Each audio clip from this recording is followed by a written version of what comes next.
19, 17 até 37. Você acabou de ouvir um convite, entregar sua vida para Jesus. Talvez você já tenha feito isso em alguma parte da sua história, ou talvez ainda não tenha feito. Mas você já parou para pensar por que você deve fazer isso? Por que nessa época do ano tanto se fala sobre esse tal de Jesus? Sobre aquelas cenas fortes dele sendo crucificado. João 19 narra eventos ocorridos em uma sexta-feira, antes da celebração da festa da Páscoa dos judeus. A Páscoa era celebrada no sábado e os hebreus eles amassavam pães sem fermento, comiam esses pães com ervas amargas e sacrificavam um cordeiro sem defeito para Deus. Então a Páscoa era comemorada enquanto as pessoas comiam essa refeição. E enquanto elas comiam, elas lembravam da libertação que Deus lhes dera quando ainda eram escravos do Egito.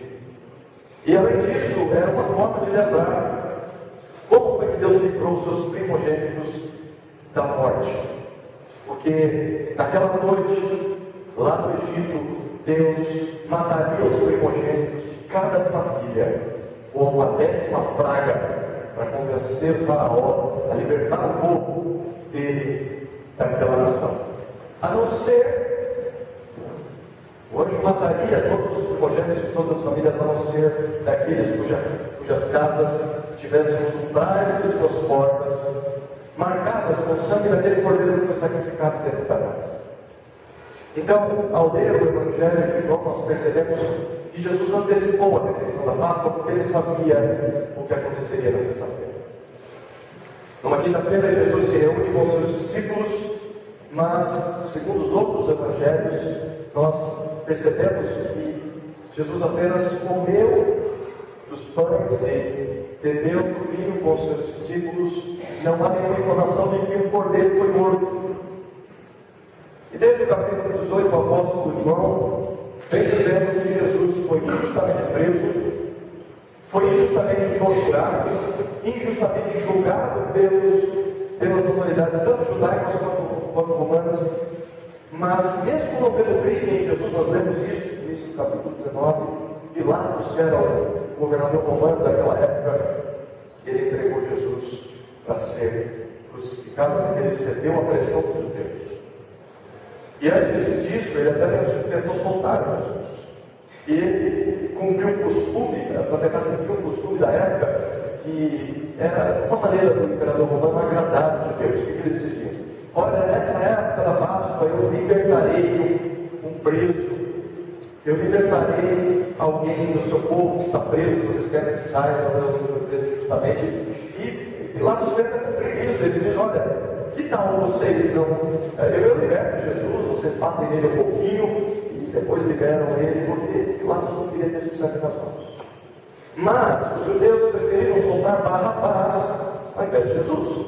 E Barrabás era um criminoso que provavelmente seria crucificado naquele mesmo dia. E aí nós entramos no texto a partir do verso 17. Gostaria que você acompanhasse essa leitura, João 19, 17 até 37. O texto diz assim: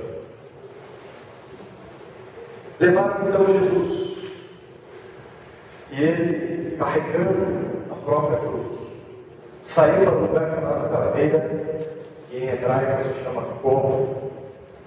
Ali o crucificaram juntamente com outros 2 homens, um de cada lado dele. Pilatos ordenou também que se colocasse um letreiro sobre a cruz com esta inscrição: Jesus Nazareno, Rei dos Judeus. Muitos judeus leram a inscrição, porque o lugar onde Jesus foi crucificado ficava próximo da cidade. A inscrição estava em hebraico, latim e grego. Então, os principais sacerdotes dos judeus pediram a Pilatos: não escrevas o Rei dos Judeus.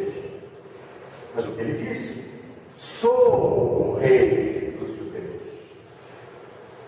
Pilatos respondeu: o que escrever? escreve. Tendo crucificado Jesus, os soldados pegaram as suas roupas e as repartiram em 4 partes, uma para cada soldado.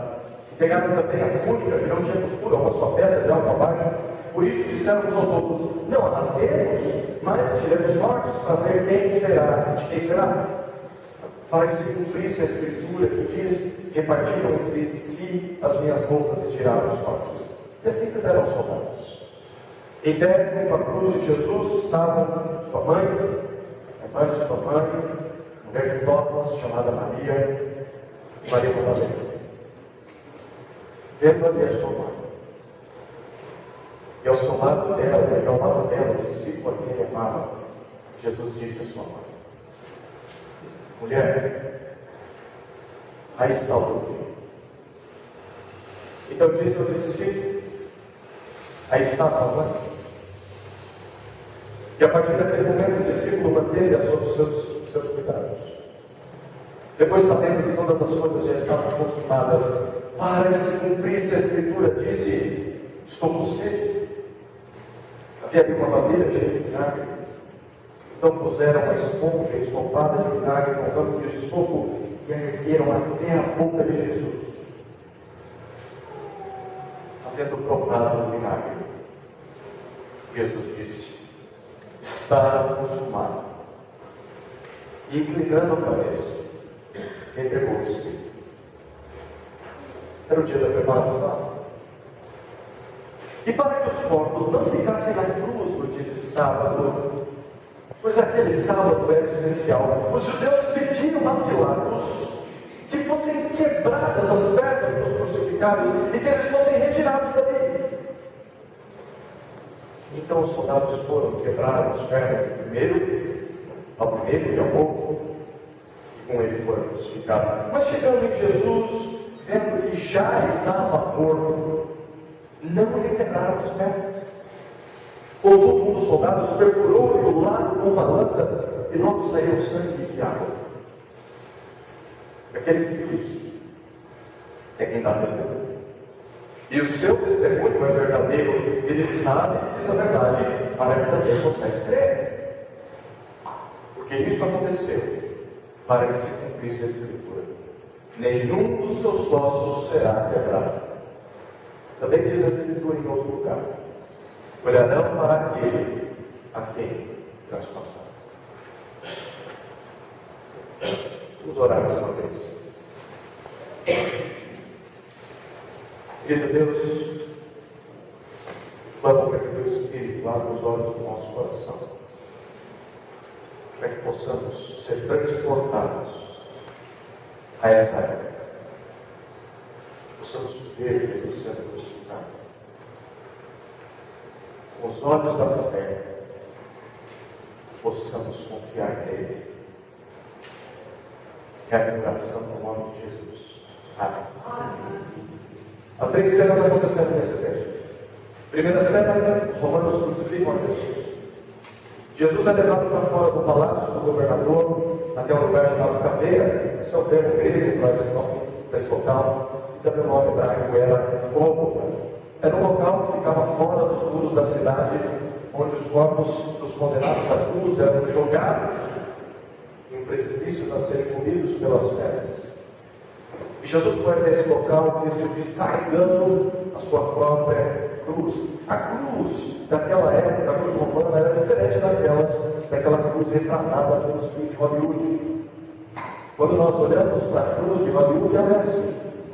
Mas a cruz dos romanos não tinha essa parte de cima, era apenas um T. A estaca vertical era fincada no local da crucificação, enquanto a horizontal era carregada pelo condenado por ele mesmo até a morte. Essa viga tinha em média 2 metros de comprimento e ela pesava em torno de 50 quilos. Um saco de cimento. E Jesus caminha do palácio do governador até o ponto, e ele anda se arrastando com essa trave nas suas costas, um pouco mais de meio quilômetro. No local da execução haviam 3 estacas preparadas para a crucificação, e Jesus é crucificado no meio, com outros dois homens, aos quais Marcos e Mateus nos informam que eram ladrões, provavelmente eram parceiros de Barrabás. A cruz de Jesus não era para ele, a cruz de Jesus era para Barrabás, aquele criminoso. E um fato interessante sobre a cruz é que ela tinha uma pequena madeira pregada na altura da cintura do condenado, para que ela servisse uma espécie de pano para o condenado.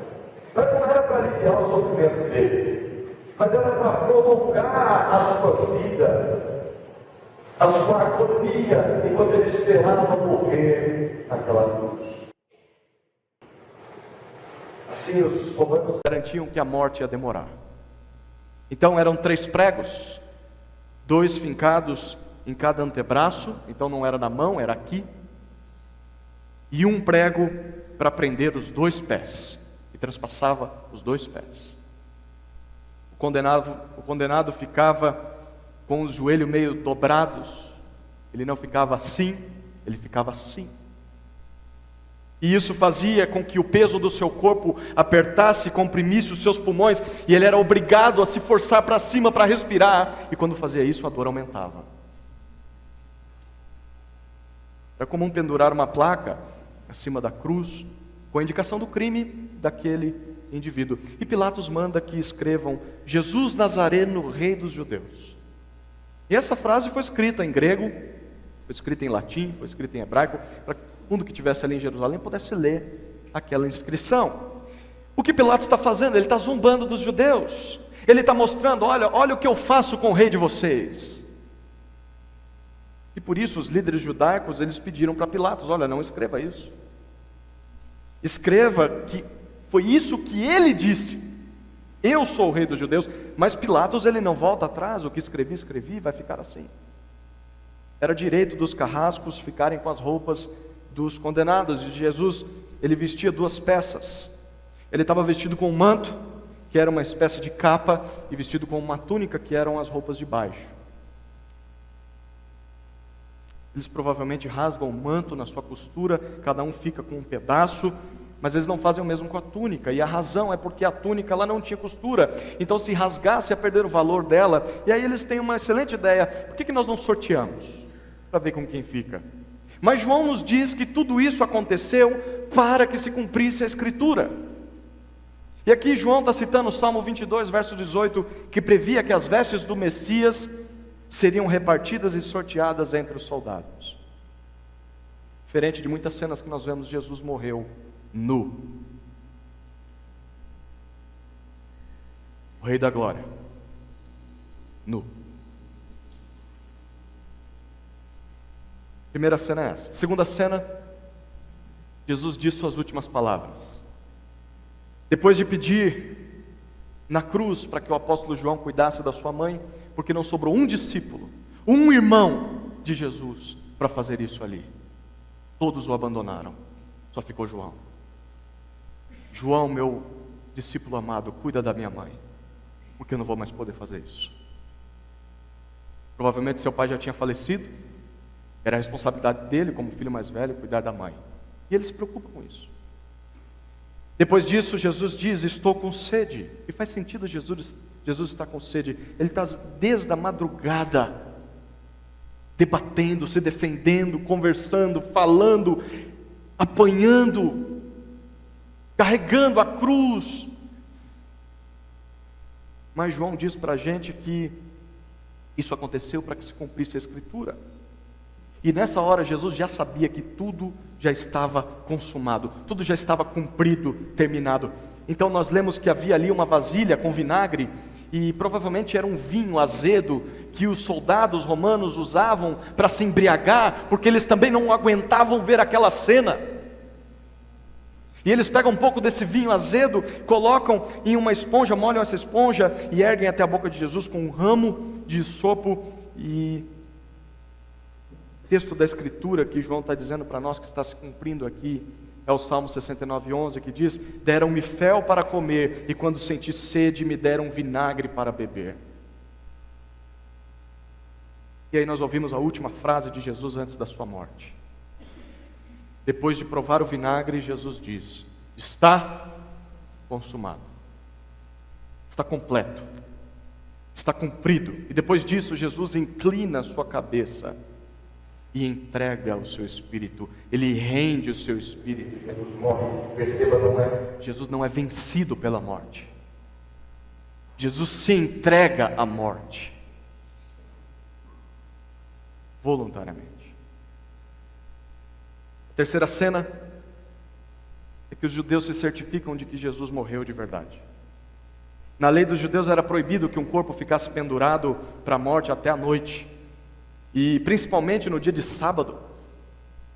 E o texto diz que, como era o dia da preparação para a Páscoa, a sexta-feira, os judeus, que são muito religiosos, eles pediram: olha, soldados, por favor, quebrem as pernas desses condenados, porque nós não podemos adorar o nosso Deus no sábado, na Páscoa, tendo esses criminosos vivos ainda pendurados.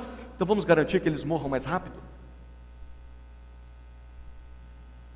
Isso apressava a morte do condenado por asfixia. Porque sem o apoio das pernas, como ele iria? Ele não conseguiria. Há relatos de que, se isso não fosse feito, a pessoa poderia suportar uma semana na cruz, sem morrer. Soldados quebraram as pernas dos 2 homens crucificados ao lado de Jesus, mas quando eles chegam em Jesus, eles percebem que ele já está morto.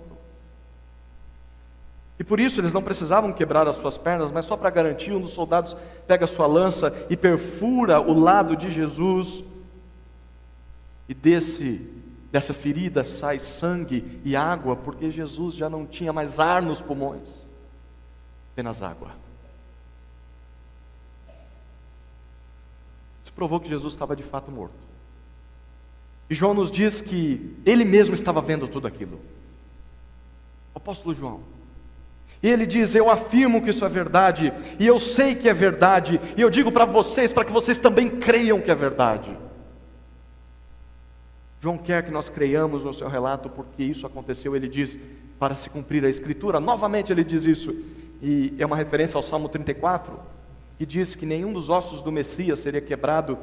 Mas há ainda um segundo texto ao qual João está se referindo aqui, que é Zacarias 12:10, onde Deus diz que aqueles que transpassaram seu filho o olharão um dia e lamentarão quando ele voltar à vida. Em Apocalipse 1:7, o próprio João, quando escreve Apocalipse, ele diz que isso acontecerá quando Jesus voltar entre as nuvens, quando todo olho verá no último dia, até aqueles que o transpassaram se lamentarão. Há 3 lições interessantes nesse texto. A primeira lição é que Jesus foi condenado como o rei dos judeus, ironicamente. Jesus foi condenado como o rei dos judeus, ironicamente. Mal sabiam aqueles judeus que de fato eles estavam crucificando o verdadeiro rei deles. No Antigo Testamento, o Messias seria alguém que iria cumprir todas as profecias específicas e únicas a seu respeito. E João deixa bem claro que isso aconteceu com Jesus. E perceba, tem profecia se cumprindo até quando Jesus já estava morto. Jesus não tinha como controlar essas coisas, porque as suas pernas não seriam quebradas. Tudo se cumpriu, provando que ele era o Messias. Qualquer judeu honesto que olhar para a Torá, olhar para o Antigo Testamento e analisar cada uma dessas passagens que João está citando aqui, ele vai ter que perceber, ele vai ter que reconhecer que esse texto está se tratando daquele que foi pendurado em um madeiro.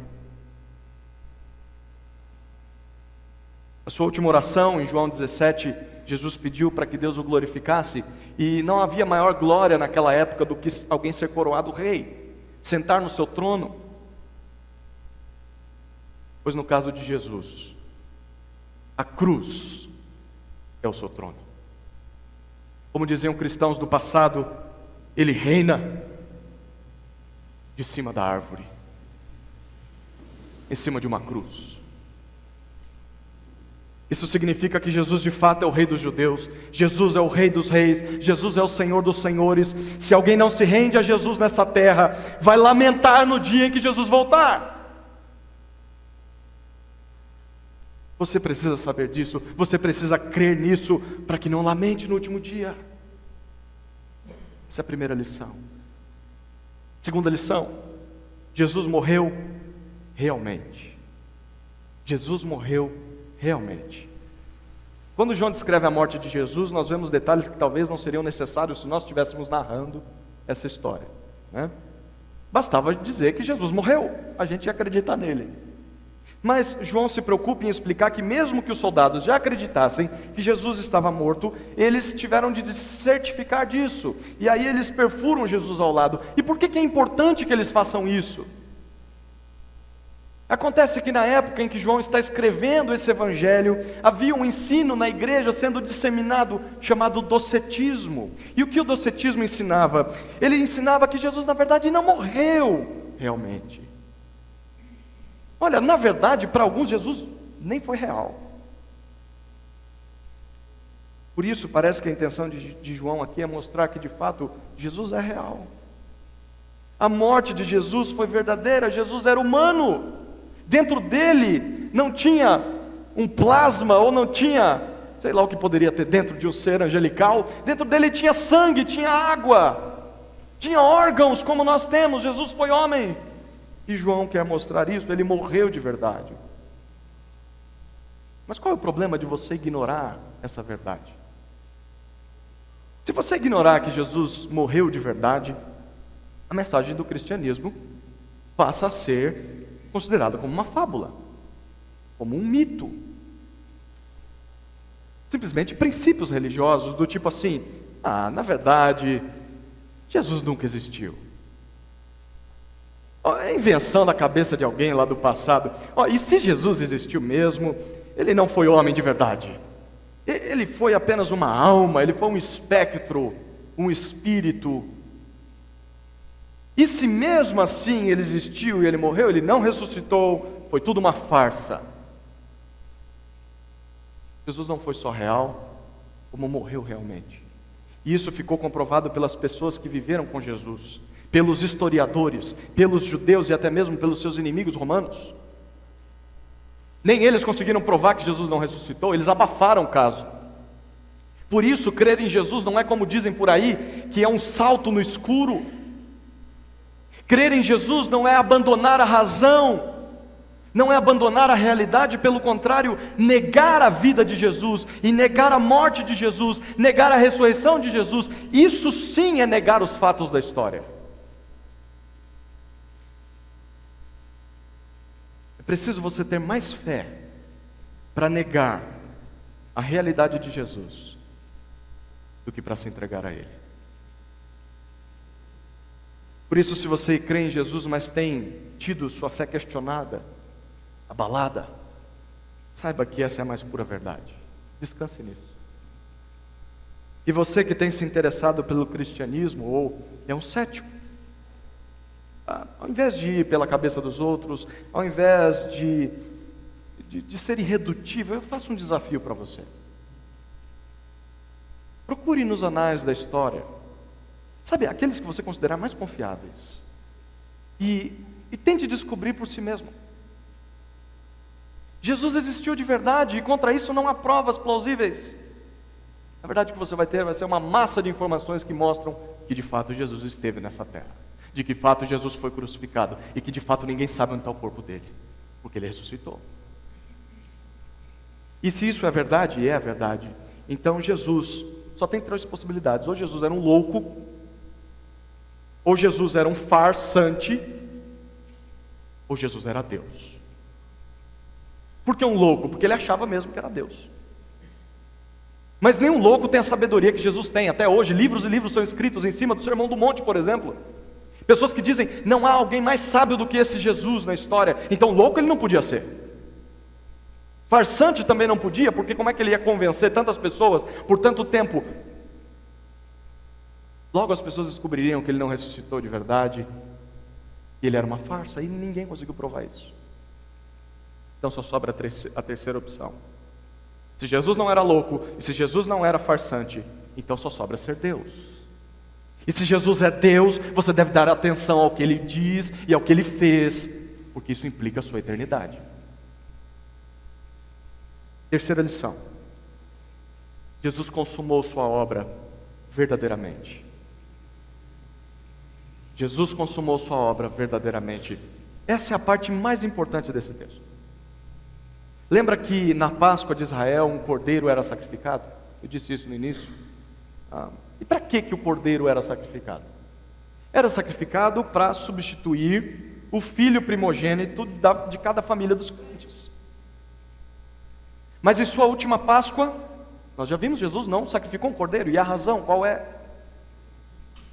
Porque Ele próprio era o cordeiro que seria sacrificado. Então na cruz, o Filho único de Deus é sacrificado como um cordeiro pascal. O próprio texto diz isso pelo fato de Jesus ter dito, está consumado, no versículo 30. Jesus não só está falando sobre o cumprimento das profecias, mas ele está falando especialmente sobre o cumprimento do propósito da sua vinda a essa terra. Naquele momento, o propósito da sua encarnação estava se cumprindo, e isso é comprovado por João, quando ele diz que está falando a verdade, versículo 35, para que todos possam crer. Nós lemos João 3,16 no início do culto, e é interessante porque João 3,16, João nos diz que todo aquele que crer em Jesus terá vida eterna. Mas agora o próprio João está nos dizendo que crer em Jesus significa também crer na sua morte. Crer na morte de Jesus. Por que a morte de Jesus é importante? Porque na cruz, Jesus tomou o nosso lugar diante de Deus. João Batista disse que Ele é o Cordeiro de Deus que tira o pecado do mundo. Então em sua morte, Jesus pagou o preço pela nossa culpa. Sobre Ele, o próprio Deus depositou a sua justiça contra os nossos pecados. Na cruz há uma substituição, uma santa substituição. É Deus providenciando os meios para que nós sejamos reconciliados com Ele, e Ele mesmo é quem se sacrifica na pessoa do Filho, por causa de mim e de você, 2, 3, dezenas, centenas de miseráveis, ter uma vida como um sopro. Jesus é o primogênito, que morre no lugar do Cordeiro, para que a morte não nos alcance. Isso é bem ilustrado por Barrabás. Lembra que Barrabás estava preso e ele foi liberto em troca de Jesus? No Gólgota haviam três estacas fincadas, porque Barrabás seria crucificado naquele dia, e ele seria crucificado justamente, ele era um criminoso. Pilatos sabia muito bem quem era o justo daquela história. Pilatos sabia que não era Barrabás, Pilatos sabia Jesus, e ele fez de tudo para que não fosse Jesus o condenado. Barrabás merecia ter sofrido aquelas aflições e não Jesus. Tudo isso aponta para o fato de que Jesus, o justo, morreu como injusto no lugar de um criminoso. Jesus, o justo, morreu como um injusto no lugar de criminosos. Isso é impressionante. Barrabás, ao ver aquela cena, ele estava diante do Evangelho. Ele era culpado. Ele merecia a cruz, mas Jesus toma o seu lugar, e é Jesus quem morre, e ele continua vivo. Aquela cena foi uma ilustração viva do que Deus estava fazendo por meio da cruz, e é uma ilustração do que Deus faz por mim e por você. Ele corta nossas algemas, e Ele assume o nosso lugar e diz: agora você vive, eu vou pagar o preço. Não haveria outra aplicação em toda essa história a não ser a que João nos propõe no verso 35. Ele diz: tudo isso aconteceu para que possais crer. Crer. Você está ouvindo essa história nessa noite para que você seja capaz de crer em Jesus. Crer em Jesus. Diante de Deus nós somos como Barrabás, nós somos criminosos, merecedores da cruz, mas Jesus tomou o nosso lugar porque Ele é o nosso Cordeiro Pascal. Ele é digno do nosso amor, Ele é digno da nossa confiança, digno da nossa fidelidade, digno da nossa gratidão. Foi para isso que Ele veio ao mundo, foi para isso que Ele morreu. Eu queria que você pensasse comigo, quando Barrabás foi solto, será que na cabeça dele ele pensou assim: o quê? Vocês estão me dando liberdade? De jeito nenhum. Muito obrigado, prefiro morte de cruz. Foi isso que Barrabás disse? Óbvio que não, ele saiu correndo o mais rápido que ele podia. Qualquer um de nós aceitaria a liberdade ao invés da cruz. Mas Jesus tomou o rumo contrário para nos salvar. E nessa noite Ele diz: o que você quer? Liberdade ou condenação? Quem seria o louco de escolher condenação? Por isso que hoje Ele diz para mim e para você: entregue a sua vida a mim. É por isso que eu e você devemos entregar a nossa vida a Jesus. E se você já fez isso, essa é a razão de você viver de maneira grata e obediente a Ele. Ele se entregou no seu lugar. Amém?